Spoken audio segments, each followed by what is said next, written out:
Buenos días, buenas tardes, no sé, dependiendo de la hora en la que lo vean. Mi nombre es Pablo Benavides, soy estudiante de taller de programación en .NET de la carrera de técnico en programación computacional de IEP en modalidad online. Y bueno, esta es la tarea el que nos tocó desarrollar para la semana 8 en esta asignatura, y lo que básicamente desarrollé fue una aplicación vinculada a los antecedentes entregados en la semana número 6, que tiene que ver con la selección de un proyecto en particular, que en este caso yo seleccioné el proyecto relacionado con las comidas.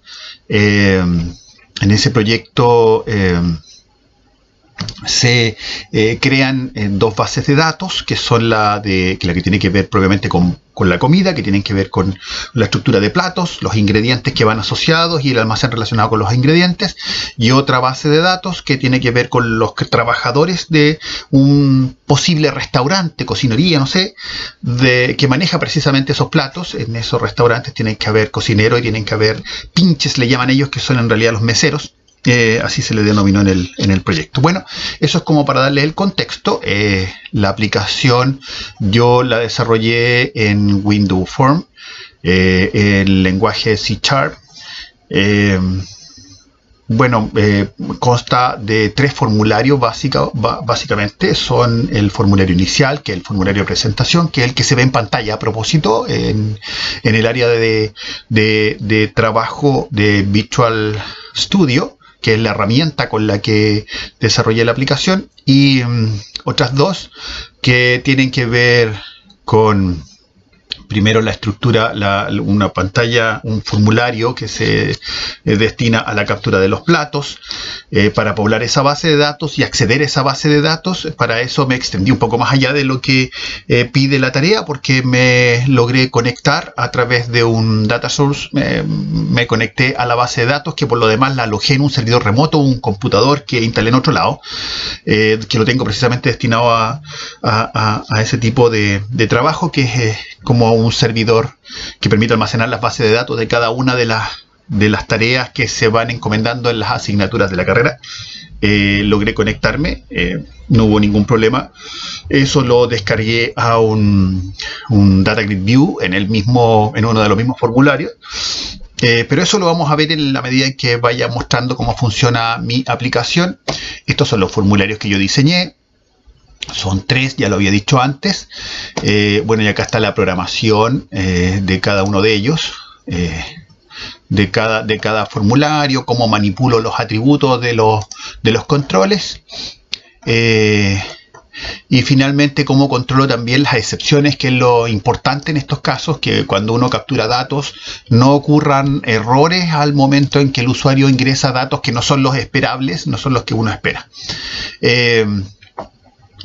Solo adelantar que en realidad esta fue una tarea muy didáctica, porque aprendí muchísimo. Con esto ya se engloba en la asignatura un conjunto de elementos que permiten de verdad ya desarrollar algunas aplicaciones que no son las más sofisticadas, pero permite hacer varias aplicaciones que podrían ser de gran utilidad en el mundo real. Voy a ejecutarla para que vean cómo funciona.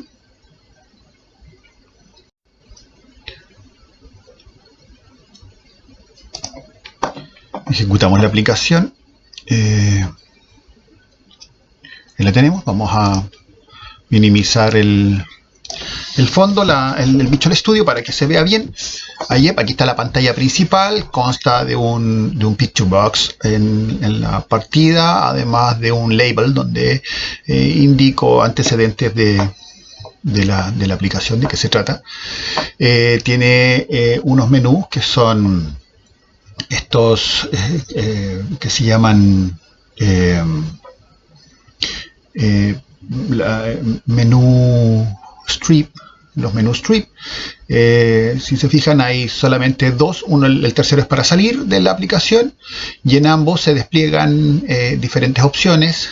Esta es para poder ingresar a la base de datos para capturar datos de trabajadores, y la primera, que captura los datos de los platos, los ingredientes y el almacenamiento. En este caso vamos a mostrar estos los dos primeros, porque en los demás es lo mismo. Yo voy a partir por cada una de las herramientas que fueron exigidas en este caso, que están contenidas en las dos primeras. Entonces nos vamos primero a la opción del formulario de captura de platos. Si se fijan, la captura de platos consta de un label, tiene además un text box donde capturo el código del plato, que más tarde sirve para buscar. Aquí me despliega los datos relacionados con ese plato, que son 3 los datos que almacena cada uno de los platos. Y si se fijan, yo despliego la tabla completa en un Data Grid View, aquí abajo, que ya la leyó. De hecho, la lee de partida, va a la base de datos. Estos son los datos que ya tengo. Inhabilité la modificación de datos en el Data Grid View, precisamente porque para eso está el resto del formulario. La idea es que este Data Grid View sea solamente para mostrar los datos y cómo se van actualizando en la medida en que se van agregando. Por ejemplo, si yo aquí selecciono el Data Grid View 1, le coloco buscar y automáticamente va. Aparte de eso, hay un label donde modifico el text box, el text del label, para que me entregue antecedentes, entregue mensajes al usuario que pudieran corregir o clarificar lo que está haciendo. Entonces me dice que el registro de datos fue encontrado, el registro correcto. Estos son los datos del registro, yo los puedo modificar. Y si se fijan, además en los botones, hay 4 botones, 3 que son para la mantención propiamente tal, 1 para salir, y se inhabilita. Si ya encuentro un registro, automáticamente se inhabilita el botón de insertar y me deja disponibles el modificar y eliminar, porque se entiende que con un registro encontrado o lo va a modificar o lo va a eliminar, pero no va a hacer otra cosa. Distinto es, por ejemplo, si nosotros agregáramos el dato número 9, que no está, si se fijan, entonces yo coloco acá 9, le coloco buscar, y se inhabilitan el botón modificar, eliminar, y me deja insertar, porque entiende que lo que va a hacer ingresar un dato nuevo. Vamos a agregarlo con el valor de 1000. Insertar, y automáticamente me actualiza la base y me crea. Y esto se actualiza, a propósito, en la base de datos, que está en un servidor remoto. O sea, se está actualizando sí o sí en la base de datos. Si yo coloco aquí otra vez el 9, me entrega los datos, dice que el registro fue encontrado, y esto lo que hace es que va a consultar directamente a la base de datos. Ahí lo voy a mostrar después en el código fuente, donde está la conexión y la captura. Yo puedo modificar estos datos, en vez de dejarlos todos en mayúscula, voy a dejar minúscula, aquí, tipo de plato, aquí, le coloco modificar, y me modifica el dato del registro, si se fijan, con los nuevos antecedentes que yo me coloco aquí, que el registro fue actualizado. Para eso obviamente estoy usando un update en SQL, que es el que me permite hacer la actualización. Si yo colocara aquí un dato, por ejemplo, el 8, le coloco buscar. Luego modifico, esto por si es que le hace trampa, modifico, le coloco prueba 2, y este va a ser prueba 2, modifico el 8, pero yo voy y acá cambio el dato, y le voy a colocar el 9, y le coloco modificar, con la intención precisamente de hacerle trampa al sistema. Me dice el código ha sido alterado, vuelvo a buscar un código.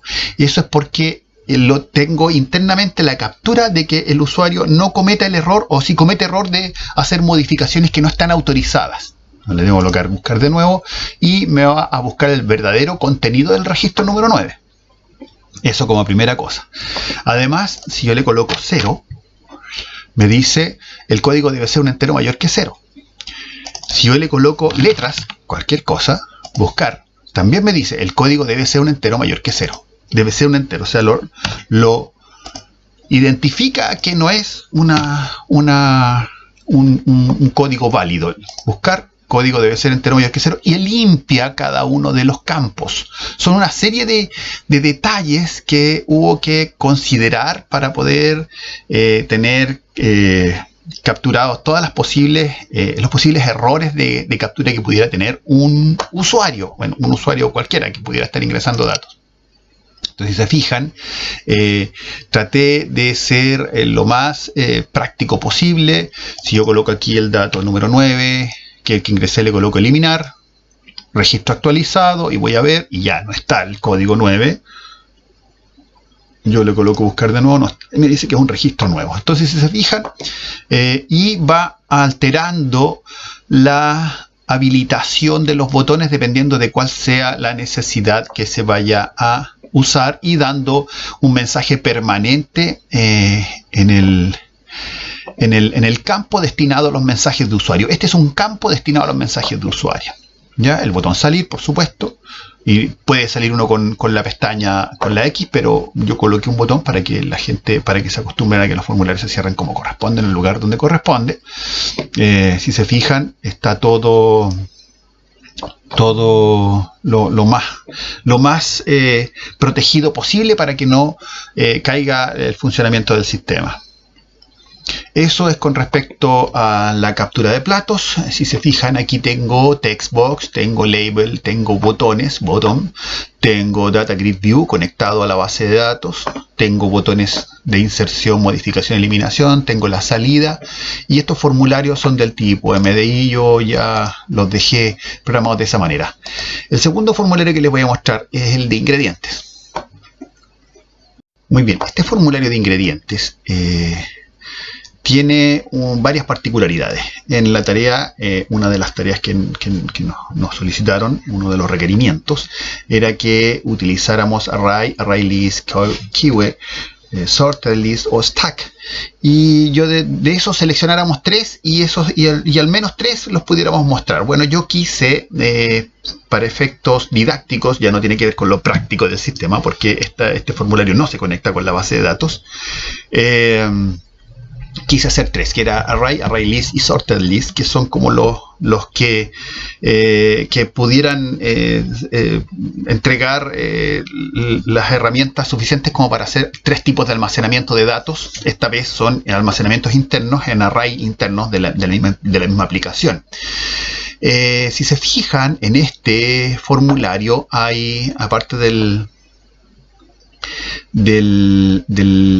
label, está también los radio box, que son estos botones de selección, que y a su vez yo utilicé uno que no me lo pidieron, pero lo consideré muy práctico, que era uno que decía group box. El group box me permite agrupar un conjunto de controles y manipularlos en grupo. Entonces, ¿qué hago con los radio box? Al seleccionar, por ejemplo, array list, yo quito la selección del conjunto de controles y pongo el foco en el conjunto de controles que tienen que ver con la manipulación de los array list, y lo mismo que con el sorted list. Yo cambio, si se fijan, se habilitan y se inhabilitan los otros. Entonces, en el caso de los array list, bueno, como los array tienen, tienen un largo fijo, el usuario puede colocar el largo que va a querer que tenga el array, y por lo tanto, yo voy a poner como ejemplo, o 5 para no demorar tanto, le coloco iniciar carga, se inhabilita automáticamente la captura del número de ingredientes y el botón de iniciar carga, y me inicia un proceso de carga de carga del arreglo. Entonces yo le coloco aquí, no sé, cualquier cosa, agrego ingredientes, este otro son 5, voy a agregar cualquiera, y el último, y automáticamente me despliega, una vez que completa el arreglo, este ciclo, que en vez de ser un for, es una forma cíclica de captura de datos. Ya les voy a mostrar cómo lo hice. Me despliega en este list box el listado de los 5 elementos que yo capturé. Cada uno de los 5 elementos, en el mismo orden en el que los capturé. Aquí está cada uno de ellos. Si fuera más, y esta lista se extendiera mucho más allá del listbox, me despliega aquí una barra de movimiento que permite hacer scroll de la pantalla dentro del listbox. Si se fijan, entonces yo puedo hacer otra, por ejemplo, como lo decía delante, de 30 datos. Esta vamos a demorar un poquito más, pero no importa. Entonces vamos a capturar el primero, segundo, tercero, cuarto, quinto, todos con el mismo dato, para no demorar tanto, para que vean cómo se despliega, y me aparecen todos los elementos del array, y con la barra desplegable, con la barra de scroll, yo puedo ver cada uno de los elementos que contiene el array. Eso es para el caso del array. Para el array list, basta con seleccionar el radio box que tengo destinado para eso. Coloco array list. Y este empieza a capturar los datos de los ingredientes. Agrego el primero, el segundo, un tercero. Los array list tienen la gracia de que pueden tener el largo que nosotros queramos. Va a depender del usuario. Entonces yo digo ya, ok, hasta aquí voy a llegar. Con 8 elementos. Le coloco, porque él me está pidiendo el elemento número 9. Le coloco generar listado y automáticamente me despliega los 8 elementos que había ingresado originalmente y me reinicia el array list para volver a capturar el elemento número 1 de nuevo. Entonces si yo coloco ahora esto y coloco otro elemento, 2 elementos, los despliego, si se fijan ya es un nuevo arreglo. Esa es la forma en que funcionan los array list. Y finalmente en el sorted list tengo la posibilidad de poder yo colocar un índice. No sé, voy a colocar cualquier índice con esos datos. Agrego el M y agrego otro dato. Voy a cambiar de letra R y agrego este otro dato. B. Voy a agregar, perdón, esto es B. Voy a agregar ese antecedente, ese ingrediente. Voy a cambiar a ese índice, voy a agregar este otro ingrediente, y así sucesivamente voy creando un índice, voy agregando 2 campos, pero entendiendo que el primero va a ser índice. ¿Y cuál es la gracia que tiene el sorted list? Que si yo le coloco generar listado, que al igual al anterior se va a llenar la cantidad de datos que el usuario quiera, y en la medida en que se vaya completando datos se va a ir usando la memoria, yo coloco la generación del listado y este me lo entrega en orden ordenado por el índice. Si se fijan, los números siempre están primero que las letras y las letras me las entregó en orden alfabético. Entonces me entrega los antecedentes. Este no es el orden en el que yo los ingresé, este es el orden que genera automáticamente el sorted list a partir del índice que se le ha ido entregando. Esta es una herramienta muy poderosa, la encuentro genial, sobre todo si yo, por ejemplo, quisiera arreglar, ordenar elementos de una tabla y necesito, las capturaría a un sorted list con el índice correspondiente, entendiendo cuál va a ser el índice del orden, y luego las devuelvo desde el sorted list hacia la tabla y me los va a dejar ordenados. Entonces tiene una serie se me ocurren varias aplicaciones que podría tener con el sorted list.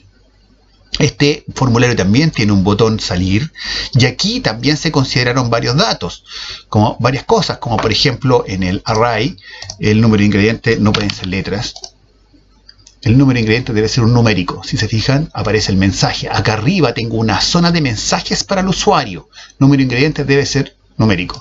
Si yo le coloco un 0, dice el número de ingredientes tiene que ser mayor que 0. O sea, yo también aquí capturé excepciones para que no vaya a ocurrir algún error en la ejecución de la aplicación. También me preocupé de eso. ¿Qué más? Cuando se cambia de grupo de controles, cuando voy a usar diferentes herramientas, se encarga el programa internamente de inicializar las otras herramientas para que éstas queden con los valores en 0, parta por ejemplo aquí con el número 1. Yo por ejemplo, si yo tengo aquí ya he agregado 2 elementos, ¿cierto? Cuando le coloco generar listado, esto me lo vuelve a reiniciar, eso ya lo había dicho.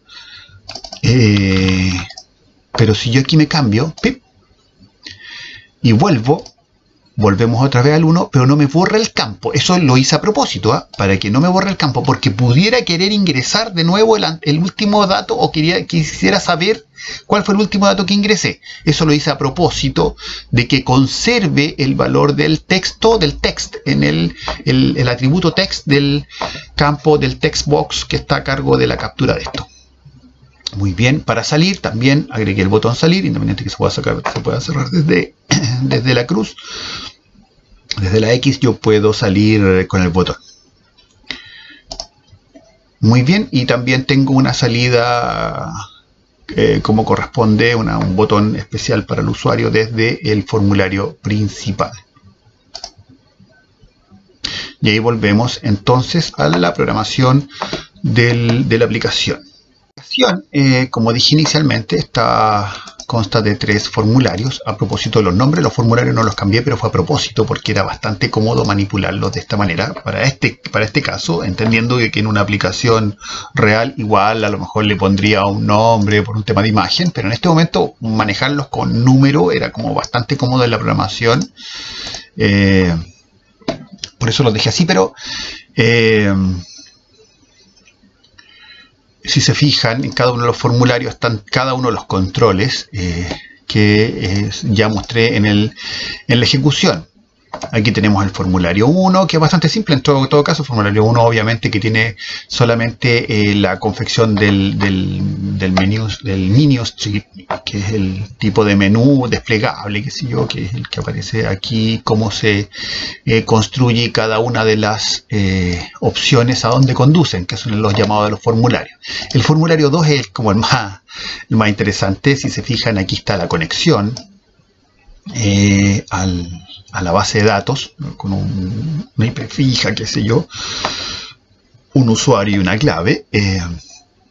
Tiene contenido el systemdata.sql client, que es la herramienta que yo utilizo, el paquete que yo utilizo para la conexión. Acá tengo la carga inicial del formulario. ¿Cierto? Comida dataset. Manipulo los atributos de ciertos controles para que pudieran quedar como yo espero que queden, que son en este caso el primero, el del array. Luego la ejecución de para qué sirve el primer botón, que es el botón no, perdón, en el formulario 1, formulario 2, sí, el primer botón, que viene a ser el botón de buscar, que es como el más importante. Y en el botón buscar es donde tengo que tener el cuidado, la precaución de saber lo que tengo que capturar tiene que ser un valor entero, no puede ser un carácter, no puede ser 0. Por eso es que, si se fijan, hay una serie de if que permiten determinar que no sea, por ejemplo, en caso de que no sea entero, aquí uso un int.tryparse que me permite capturar en caso de que el código sea distinto a un valor numérico. Uso el mismo mensaje en todo caso, porque el mismo mensaje es el que sirve para estos casos, que es cuando es un valor que es igual a 0. Cuando es distinto que 0 hace lo que está aquí, pero cuando es igual a 0 salta el else, que también me menciona aquí, dice que debe ser un código, debe ser mayor que 0. Y acá ya tengo la consulta, hago el try catch, que me permite capturar las excepciones en caso de que la consulta no se ejecute como uno espera, ¿cierto? En el caso de que cuando hace la consulta, que es esta consulta, el select asterisco from platos where i de platos más i, que en este caso es el que captura el valor numérico de la captura del text box de donde capturo el código del plato, y eso me indica si la encuentra, me dice que el registro ya se ha encontrado, y por supuesto hace el despliegue de los datos, y en el caso que no lo encuentra en la excepción dice que el registro es nuevo, ¿cierto? Acá ya está cada uno de los botones, el botón insertar, que ocupa el comando insert. Para insertar los datos también uso un try catch para hacer la consulta al SQL. El botón modificar, que usa el update, que también usa un try catch para capturar en caso de que haya algún error en el intento de grabación. Y por último el botón eliminar, que también hace lo suyo, que en este caso ocupa el comando delete from, bastante más simple, te borra directamente. Son comandos básicos de SQL Server. En este caso estoy usando un servidor que tiene SQL Server Developer Edition, la versión 2019. Finalmente el formulario 3 con todas sus complejidades. Este formulario es bastante más largo porque aquí habilito e inhabilito tanto Groupbox como cada uno de los atributos de, por ejemplo, los Textbox, para que no puedan capturar datos, o botones que se van habilitando o inhabilitando para que no exista la posibilidad de que algún usuario pueda manipular cruzado los datos en el formulario 3. Recuerden que el formulario 3 usa 3 grupos y capturo todo en esos mismos 3 grupos de controles. Aquí están los mensajes, ¿se fijan? Acá está la captura de los datos para el array list. Acá es donde hago la definición del array list, ¿cierto? Aquí hago la declaración en el área de la definición de la clase, y más tarde en uno de los métodos más abajo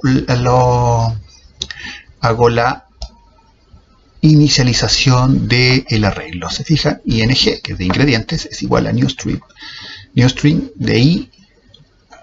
ing está declarado como un string, que es un arreglo, perdón, acá arriba está el array. Estos son los array list y sorted list. El array que me define, que la declaro aquí en ese nivel, y la inicializo dentro del método. Inicializo dentro del método, que es el que se va a encargar de poblar el array para luego desplegarlo. Si se fijan, está el button primero que me indica cuál va a ser el largo del arreglo, y luego empiezo con el botón más abajo, que es el que empiezo con la carga del array, ¿cierto?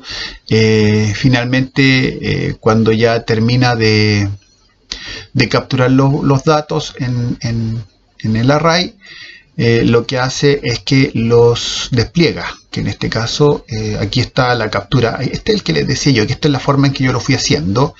El button lo que hace es que primero captura el primer dato, suma 1, luego hago que ese valor se convierta a string y lo despliego en el textbox 2, y una vez que ya llega a un punto en el que se completa, en el que llega al nivel en el cual la captura llega al límite, al valor que fue indicado por el usuario, que es el valor, el largo que va a tener el array, con un for lo despliego completo. Este listado ingredientes.item es el listado ingredientes, es el nombre del listbox, y este es un método que permite agregar elementos al listbox. Y lo que hago aquí es que recorro ing y lo agrego completo en el listbox, para que en el listbox me aparezca el listado de cada uno de los elementos del array. Lo mismo hago con los otros, son más simples porque son más fáciles de manipular. El array list, que también está por aquí, donde hago la declaración del array list. Obviamente la hago aquí a nivel de clase para que quede disponible para todos los métodos. Hago la declaración, el alist le puse, y ese list, el sorted list, lo está diciendo el nombre, y alist lo despliego acá abajo. Aquí está list. Entonces aquí voy, estos son los radio button. Estos son los botones que seleccionan una cosa y otra. Si se fijan, cuando radio button genera algún cambio, cuando uno le hace clic encima del radio button, cuando es para que esté activo, cuando es chequeado, me cambia algunos valores de algunos atributos, me inicializa el textbox 5.text a 1, que es el textbox donde aparece el índice del array list en este caso. Me limpia el listbox, que es el listado de ingredientes 2, el listbox de array list, ¿cierto? Esto es en caso de que sea falso. Y luego Si se fijan acá, voy agregando, este es el botón 3, este es el que me permite ir agregando los ingredientes, entonces voy agregando uno a uno los ingredientes. Dice list.add, es el método que me permite agregar elementos al array list, y luego cuando es el primero limpia el listbox. Ese es un detalle a propósito: cuando uno reinicia tengo que limpiar el listbox para que no se sigan viendo más elementos, los elementos anteriores, para que no siga acumulando elementos en el mismo listbox, sino que parta desde cero de nuevo. Ya eso es a grandes rasgos el funcionamiento de mi aplicación. El sorted list también funciona igual. Si se fijan, tomé en consideración la mayor cantidad de posibles problemas en caso de que se agreguen datos vacíos, por ejemplo, en el índice. Este es el índice del sorted list, que no debe contener antecedentes vacíos, porque se pudieran repetir, aunque el primer vacío lo captura. Lo importante es que no hayan más elementos vacíos en el índice. Eso es todo. Yo creo que con esto cumplí el total de los requerimientos exigidos en la tarea. Y bueno, muchas gracias por todo el apoyo en esta asignatura, que fue bastante enriquecedor, muy didáctico, y bueno, espero con esto además haber contribuido a otros compañeros y haber apoyado a los demás para que podamos programar bien. Muy agradecido al profesor, que fue una excelente persona, una persona que estuvo siempre disponible para poder hacer consultas, y además extendiéndose bastante más allá de lo que son las exigencias propias de esta modalidad, haciendo clases por videoconferencia permanentemente y contestando preguntas por WhatsApp en casi cualquier horario. Así que muchas gracias por todo, de verdad quedo muy agradecido con el profesor y con Ayep por los conocimientos entregados.